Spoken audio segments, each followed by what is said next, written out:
Les amis, bienvenue sur The Club Driver, bienvenue pour cette première vidéo de la rentrée 2024. Il faut savoir qu'à quelques jours près, ça fait 6 ans que j'ai lancé ma chaîne YouTube. Je crois que j'ai publié ma première vidéo le 5 ou 6 septembre 2018. On est le dimanche 1er septembre 2024, ça fait 6 ans. Et évidemment, en tant que passionné d'automobile, l'un de mes plus grands rêves, ça a toujours été d'avoir ma propre voiture de sport. Il faut savoir que, mis à part la M3 Touring qui n'était pas 100% à moi, la seule voiture que j'ai possédée, c'était ma 207 SW, 90 chevaux diesel, reprog, qui a vu tous les ronds-points de la Bretagne en travers, qu'elle repose en paix. Cette voiture, elle est pas morte, mais bon, j'ai dû m'en séparer. Mais c'est la seule voiture dont j'ai été propriétaire. La M3 Touring, évidemment, je l'avais à moitié avec Lucien, mais il n'y avait pas mon nom sur la carte grise. Et le Z3M Coupé, évidemment, il n'était pas à moi. La M3 E92 de Brez Motorsport, que j'ai eu pendant quelques temps aussi, n'était pas à moi non plus. Voici enfin le moment où je vous révèle, après un peu de teasing, ma nouvelle voiture de sport, qui est 100% à moi. Vous allez voir que le choix, je pense, va vous étonner. Il y a énormément de gens, quand je vais enlever cette bâche, déjà, faites des pronostics dans votre tête. Qu'est-ce que c'est? Qu'est-ce que c'est que cette voiture? Peut-être avec les phares, vous avez des idées, avec le badge qu'on voit un petit peu. Cette voiture va intéresser, je pense, pas mal de monde, va surprendre pas mal de monde. Et surtout, moi, ce qui va m'intéresser, c'est de vous raconter pourquoi est-ce que j'ai acheté cette voiture, quel a été le cheminement. On a tous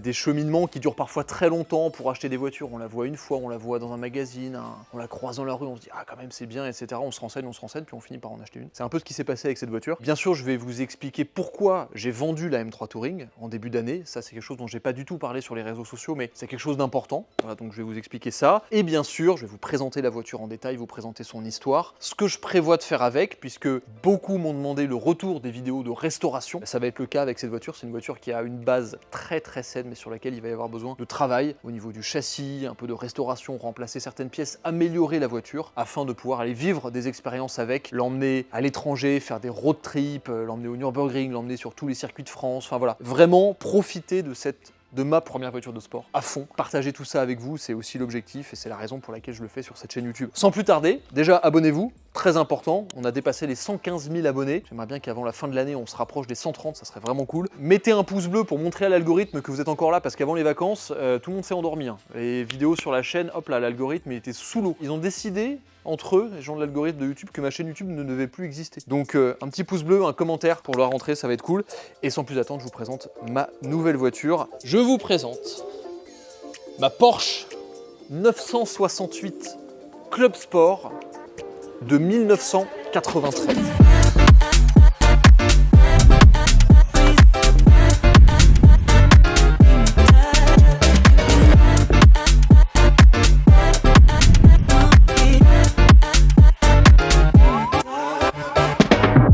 Voilà la bête, qu'est-ce que vous en pensez? Ça a de la gueule quand même. Porsche 968 CS de 1993. Petit rappel, qu'est-ce que la 968? Je vais vous proposer cette semaine, là on est dimanche, mercredi, il y aura une vidéo qui sortira sur ma chaîne, un format tout savoir sur la Porsche 968, afin que vous compreniez d'où vient cette voiture, pourquoi elle a existé, de quelles années à quelles ont été les différentes variantes, etc. Mais ce modèle, c'est, comme je l'ai dit déjà 3 fois, un modèle de 93. La 968, c'est une voiture qui fait partie des Porsche à moteur avant. On a donc un 4 cylindres 3 litres atmosphérique à l'avant, qui développe 240 chevaux et 305 Nm de couple à 4000 tours minute, boîte manuelle 6 rapports, propulsion, autobloquant, position de conduite centrale et savoir-faire Porsche évidemment. C'est une Porsche avec une architecture, ce qu'on appelle transaxle en anglais, avec le moteur à l'avant et la boîte de vitesse à l'arrière, ce qui permet une répartition des masses idéale de 50-50, voiture très équilibrée. Pourquoi est-ce que j'ai choisi ça? Je vous expliquerai après pourquoi j'ai vendu la M3 Touring. La première fois que j'ai essayé une Porsche à moteur avant, c'était chez Moteur Essence, quand j'ai essayé une Porsche 944 Turbo. J'ai essayé cette voiture, elle a été préparée à 270 chevaux, je me suis dit mais c'est incroyable comme c'est équilibré, comme c'est fun à conduire. À peu près dans les mêmes temps, à Rétromobile, je crois que c'était en 2021, il y avait sur le stand Car Jagger une Porsche 968 Turbo S, voiture extrêmement rare, 14 exemplaires, je vous en parlerai dans la prochaine vidéo. Elle était jaune, elle avait ses jantes, elle avait 7 lames, mais la Turbo S, c'est vraiment la version, en gros c'est ça, mais avec 305 chevaux au lieu de 240, un gros turbo, 500 Nm de couple, c'est une version de route dérivée de la compétition. J'ai vu cette voiture, je l'ai trouvée magnifique, les proportions, la ligne, l'intérieur vidé avec l'arceau, les baquets et tout, j'ai trouvé ça absolument dingue, sauf que ça vaut 600 000 €, je crois, un truc comme ça, tellement c'est rare, il n'y en a que 14 en même temps. 12 techniquement qui appartiennent à des clients, 2 qui appartiennent à des clubs ou à Porsche Monde, bref. À partir de ce moment-là, j'ai commencé à m'intéresser à la 968 parce que j'ai eu un coup de cœur absolu sur cette voiture. Je la trouvais sublime en fait. Je la trouvais trop belle. Les caractéristiques me plaisaient, moteur avant, du coffre à l'arrière, une voiture propulsion, avec un look qu'on voit pas trop, une voiture très belle. Bref, vraiment, ça m'a intéressé. Entre-temps, avec Lucien, on a acheté la M3 Touring. On a fait tout le projet que vous avez suivi. Pour vous la faire courte, ça va être la petite parenthèse entrepreneuriale. J'ai dû vendre précipitamment la M3 Touring parce qu'à cause de mon premier comptable, s'il regarde cette vidéo, je ne le salue pas. Je me suis tapé un énorme rattrapage d'URSSAF parce qu'il n'avait pas fait le travail en fait. Je vous la fais courte, mais il n'avait pas déclaré mes URSSAF pendant 2 ans. Moi, jeune entrepreneur, je m'en étais pas rendu compte, je pensais que c'était fait. Un jour, l'URSSAF a toqué à ma porte, m'a dit bonjour, vous nous devez plusieurs dizaines de milliers d'euros. Ça fait beaucoup là, non? J'ai fait... Je me suis un peu étouffé là, à ce niveau-là. Ça m'a pris la glotte directement comme ça. Tu sais, c'est la nuquette au réveil comme ça. Là. Donc là, je me suis un peu étouffé et grosso modo, en fait, j'ai dû rembourser avec ma société. Donc les URSSAF, pour ceux qui savent pas, je pense que tout le monde sait, mais c'est les impôts sur mon salaire. Donc quand je me verse un salaire de ma boîte, je paie des impôts sur ce salaire. C'est un autre moyen de payer des impôts. Il y en a beaucoup en France, ils sont très forts pour ça. J'ai dû payer environ l'équivalent de 2021, 2022, 2023 et 2024 d'URSSAF en 4 mois, soit l'équivalent du prix de cette voiture. Donc en début d'année, tu vois, j'ai dansé la carmagnole pendant pas mal de temps. J'ai mangé toutes sortes de pâtes. J'ai mangé des pâtes à l'eau, des pâtes à l'eau salée. Quand c'était un peu jour de festin, j'ai des pâtes au riz, tu vois, parfois du riz aux pâtes. J'ai testé plein de sortes de pâtes différentes parce que voilà, il fallait que je rembourse énormément d'argent. Et c'est pour ça que j'ai demandé à Lucien, en fait, un peu précipitamment, avant que le projet soit vraiment terminé, de me racheter la voiture. Ce qu'il a fait après que je lui ai expliqué la situation immédiatement. Donc pour ça, je le remercie encore. Mais c'est pour ça en fait que la voiture a un peu disparu des radars du jour au lendemain et que du jour au lendemain, vous n'en avez plus entendu parler alors que j'avais parlé de la racheter, alors que j'avais parlé de mettre une boîte à RCSL. Voilà, c'est un peu cruel, mais c'est la vie. Il fallait que je me sépare absolument de cette voiture pour assurer cette période où il y avait beaucoup d'argent tous les mois qui sortait de ma boîte. Sans que je le veuille en fait, et j'avais pas le choix, je vous passe les détails, mais c'était des prélèvements automatiques, en plus de mes charges, de mon salaire, de Damien qui tient la caméra, de mon commercial, enfin bref, début d'année complexe. C'est pour ça que j'ai vendu la M3 Touring, parce qu'en fait j'avais de l'argent dedans, j'avais environ 20 000 euros, un peu moins, 18 500, parce qu'on l'avait acheté 37 avec Lucien, moins les travaux qu'on s'est partagé à 2, j'ai récupéré à peu près 15 000 euros, un peu moins, et ça m'a permis voilà, d'avoir un peu d'avance par rapport à toute ces milliers d'euros qui sortaient tous les mois pour rembourser justement ça. Donc voilà, parenthèse fermée pour les jeunes entrepreneurs et même pour les anciens, faites attention à qui vous confiez votre entreprise parce que... Bon après en même temps j'étais prédestiné à faire ça parce que pour l'anecdote, en école de commerce, j'ai fait une école de commerce en 3 ans à Nantes, Audencia. La seule matière que j'ai jamais validée en 3 ans, c'était la compta. Bon, il fallait bien que le karma me rappelle un jour, mais là le karma il est arrivé. C'est un grand coup droit de Nadal dans la gueule là comme ça. Wow. See the young ball kid has been hit there. Donc bref, j'ai réussi à m'en sortir, le fait d'avoir vendu la M3 et que mon activité fonctionne quand même bien, j'ai réussi à m'en sortir. Je sors de cette période et je me dis, donc là jusqu'à juin, là j'ai payé des milliers d'euros à l'État, j'espère que ça sera bien utilisé, j'en doute. Au moment où je vois que mon activité commence à bien refonctionner, je me dis bon, il faut que je rachète une voiture pour, déjà pour moi, ça me fait plaisir, et bien sûr pour mettre un projet sur la chaîne. À ce moment-là, à peu près en mars, je crois que c'était mars, Damien, quelque chose comme ça, on vient ici, chez Nash Automobile, vous aurez sûrement reconnu le décor, bon, c'est marqué en énorme derrière.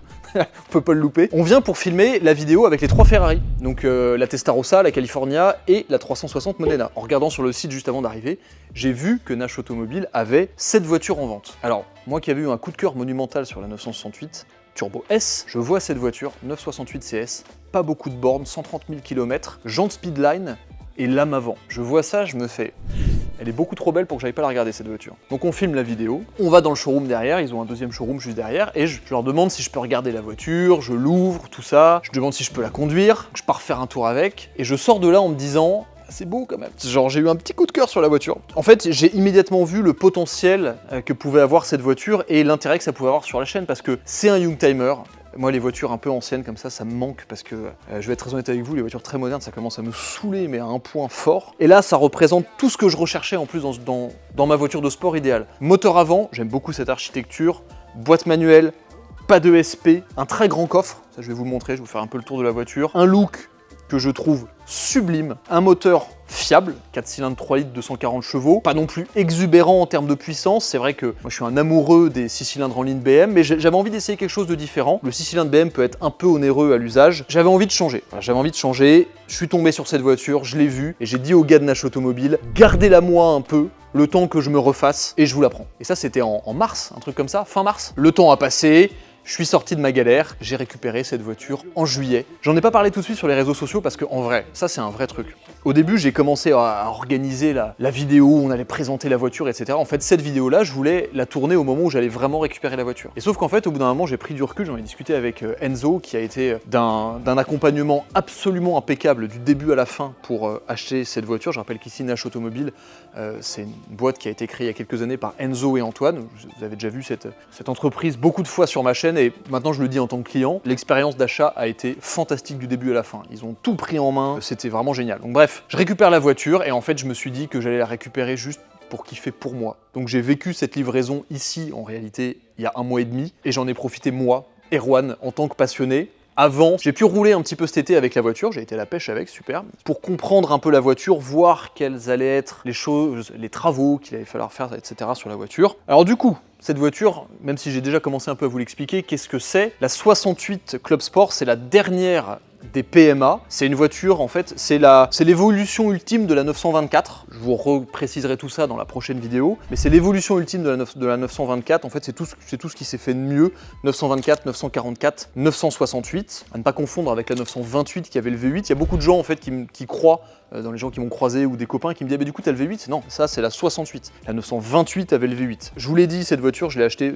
quasiment pour 2 raisons. Les jantes Speedline, qui sont des jantes magnifiques en 18 pouces, alors que la plupart des 68 Club Sport avaient les petites jantes en alliage qui étaient souvent peintes de la même couleur que la carrosserie en 16 pouces. Je trouve ça très cool d'avoir une voiture bleu-bleu, jaune-jaune, blanche-blanche. Là, en fait, moi j'ai eu un coup de cœur sur ces jantes déjà parce que je les trouve trop belles. C'est les jantes de la Turbo 386, de la 93 RS, de la 64 RS si je dis pas de bêtises. Et surtout, ce sont des jantes qui ont été vachement utilisées en compétition. Je les trouve vraiment magnifiques, même si elles sont insupportables à garder propres. Et la lame, pour moi, c'était les 2 trucs qui faisaient qu'elle était magnifique. Et surtout, la config noire jante chrome me rappelait un peu le Z3M. Et j'adorais ça sur le Z3M. Donc voilà, capot très long qui rappelle un peu les 959 et les 993 avec les phares pop-up qui sortent complètement, qui sont ronds. Je vais vous montrer le moteur juste après, mais j'adore ces arches bombées là, c'est magnifique. Alors, il va se passer plein de choses sur la voiture, je la trouve elle est encore un peu haute à mon goût. Le principe de la 68 CS, c'est que c'est une 68 allégée. Donc en fait, il n'y a rien niveau moteur en plus, il y a juste un kit de suspension, de frein et beaucoup moins d'insonorisation à l'intérieur, moins d'options, vite manuel, pas de clim, il y a l'autoradio dans celle-ci,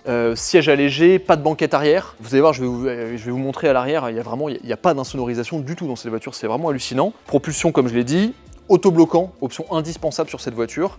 Et alors il y a une option sur cette voiture que j'aurais bien aimé avoir, mais c'est pas grave parce que ça me permettra d'aller recréer ça. C'est le kit châssis M030 qui était un kit sport suspension qui donnait des suspensions en fait plus basses, plus fermes, avec un kit gros frein et deux, trois bêtises, je sais plus trop. J'adore le look de la voiture, ce look très long là avec la partie vitrée à l'arrière, l'aileron peint de la même couleur que la carrosserie. C'est une voiture qui est légère, qui pèse un peu plus de 1300 kg. À l'intérieur de cette voiture, alors si je vous ai dit que la config extérieure me plaisait énormément, la config intérieure me plaisait aussi beaucoup. Il n'y a rien de fantastique, à savoir que tout le tableau de bord, c'est le tableau de bord des 944 S2, donc les dernières 944 qui sont sorties. C'est très sobre, quasiment austère, je vais être honnête. Un truc particulier, je pense qu'il y a beaucoup de gens qui vont être surpris que j'ai pas les baquets à l'intérieur. Donc les 968 CS étaient livrés d'origine avec les baquets Recaro pole position, mais on pouvait demander d'avoir une version touring avec ces sièges qui sont des sièges de 993, de 964, vraiment classiques. On retrouve le dessin de chez Porsche, avec un revêtement particulier en tissu, qui se voulait forcément un peu plus léger que le cuir qu'il y avait dans les 68 normales. Et en fait, moi, je préfère avoir ces sièges-là parce que d'une part, ces sièges-là, si jamais je veux changer des Recaro pole position, je prends des Recaro pole position, je les mets dedans et je vends ceux-là parce qu'ils sont dans un état superbe. La voiture est dans l'ensemble dans un très bon état. Ça, c'est l'amende que m'a filé Enzo tout à l'heure. C'est ma carte grise. Voiture de sport, et ben maintenant, t'as ta première... Ma première contravention. Ta première contravention avec... Oh, il casse les couilles. Eh ben, bienvenue à Paris. Ah, ça fait plaisir, tu l'as reçu quand? Là, tout de suite, là. C'est vrai?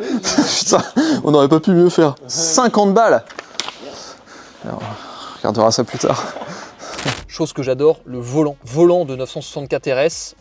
qui, contrairement au gros volant dégueulasse airbag 4 branches là, des autres 968 et des 944, est super beau, très agréable, il est assez épais, vraiment il est extrêmement maniable. 4 compteurs à l'arrière, c'est le même tableau de bord qu'une 944 S2, hein. Pas de clim, juste de l'aération, une radio ici qui est complètement merdique et qui fonctionne pas, l'heure ici, les warnings, l'allume-cigare, une boîte à gants immense, siège réglable manuellement seulement évidemment, vitre manuelle, ça j'aime bien. La voiture a 130 000 km, donc c'est vraiment pas beaucoup. Réservoir de 74 litres, ça moi j'aime. Moi j'aime bien les voitures avec lesquelles je peux faire beaucoup de kilomètres. Avec celle-là j'ai testé, vraiment si je vais du début à la fin, je peux faire plus de 750 bornes avec. Donc ça c'est très cool. En roulant, en normal, ça consomme entre 10 et 12 litres selon la route. Voilà, c'est un intérieur relativement austère, mais que j'aime bien. Voilà, il y a des trucs, alors il y a plein de trucs à refaire sur la voiture, hein, clairement. C'est une voiture qui, par rapport à la 68 normale, est entre... En fait, c'est un peu large parce que ça dépend des options, mais ça dépend des jantes aussi, celles-ci sont un peu plus lourdes, mais entre 30 et 60 kg plus légère à peu près. Que la 68 normale. Il y a évidemment la suppression de banquette arrière qui enlève beaucoup de poids, l'insonorisation, et un truc moi que j'adore, ça c'est vraiment, c'est les trucs des années 80-90 quoi. Pour sauver du poids, ils ont supprimé le mécanisme d'ouverture du coffre et ils ont mis ça avec une petite tirette là qui est ici. Donc c'est le seul moyen pour ouvrir le coffre, hein. Hop, la tirette qui est là, et là, hop là. Et d'ailleurs, tant que le coffre n'est pas ouvert, truc marrant, ça c'est l'emplacement de l'essuie-glace. Avant, sauf qu'ils ont supprimé le moteur, ils ont supprimé l'essuie-glace, et pareil ici normalement il y a le bouton pour ouvrir le coffre, et bah là il n'y a pas de bouton pour ouvrir le coffre. Donc tout est allégé. Alors il y a un truc qui m'embête un peu, c'est que normalement avec les sièges arrière, il y a un cache, vous voyez, qu'on peut mettre ici avec une barre, là normalement il y a les sièges arrière, donc ça coupe ici, et il y a un cache pour cacher ce que vous avez dans le coffre. Là tout est visible, donc vraiment la voiture elle ne sort pas pour l'instant parce que je suis terrifié de me faire piquer quelque chose. Le coffre arrière est immense et ça c'est l'une des raisons pour lesquelles cette voiture me plaisait, comme le Z3M. Moi j'adorais le Z3M parce que je pouvais foutre tout un tas de trucs dedans, et là je peux rentrer dedans. Vraiment on peut mettre 2-3 cadavres facile. Si vous avez des gens enterrés, vous pouvez même mettre les pelles et tout, enfin c'est super. En dessous, quand je vous parlais tout à l'heure du manque d'insonorisation, enfin de l'absence d'insonorisation, vous voyez il y a ce petit tapis là, donc là j'ai juste enlevé ce tapis, et là il y a juste la mousse, et là en dessous il y a le réservoir. Voilà, donc il n'y a vraiment que ça, et c'est comme ça dans toute la voiture. Donc c'est une voiture qui est très mécanique, on entend un peu tout, mais en dessous il y a une roue de secours, il y a des outils, j'ai les outils Porsche d'origine, ça c'est très très cool. Un échappement, alors qui est un peu mangé parce que l'ancien proprio a un peu reculé dans un mur. Dans l'ensemble, la voiture est très très saine, et c'est pour ça que je l'ai acheté. C'est une base qui est excellente. Après, comme toute voiture, il y a des travaux à faire sur la voiture, mais c'est justement ce qui va nous intéresser. J'ai hésité un moment à acheter une 968 un peu rincée pour en faire une Turbo S, parce que toutes les pièces Turbo S, le capot, l'aileron, l'intérieur, tout ça, ça peut se trouver. Mais bon, je m'étais dit que financièrement c'était peut-être un peu dangereux, et on m'a un peu déconseillé de le faire. Notamment RP Motorsport, à qui j'ai sérieusement posé la question, ils m'ont dit en termes de gestion électronique c'est peut-être un peu chiant. Bon, bref, ça veut pas dire que c'est pas faisable, mais potentiellement un peu chiant. Donc j'ai préféré rester sur un modèle comme ça, que je vais refaire dans des conditions parfaites, et ouais, une fois la prépa faite, des souvenirs, des road trips, des événements abonnés, des rallyes, que sais-je. Mais ouais, je suis trop content d'avoir acheté cette voiture. Pour moi c'est, je sais pas, il y a un sentiment d'accomplissement un petit peu. D'avoir enfin acheté une Porsche. C'est ce que m'a dit mon meilleur pote quand je lui ai envoyé les photos de la voiture, qui est passionné de Porsche aussi comme moi, Thomas, coucou. Et il m'a dit bah tu vois, comme quoi ça y est, t'as réussi le truc qu'on veut faire depuis des années. Et je lui ai dit oui, mais toi t'as fait un truc bien plus intelligent, t'as acheté un appart. Fallait choisir.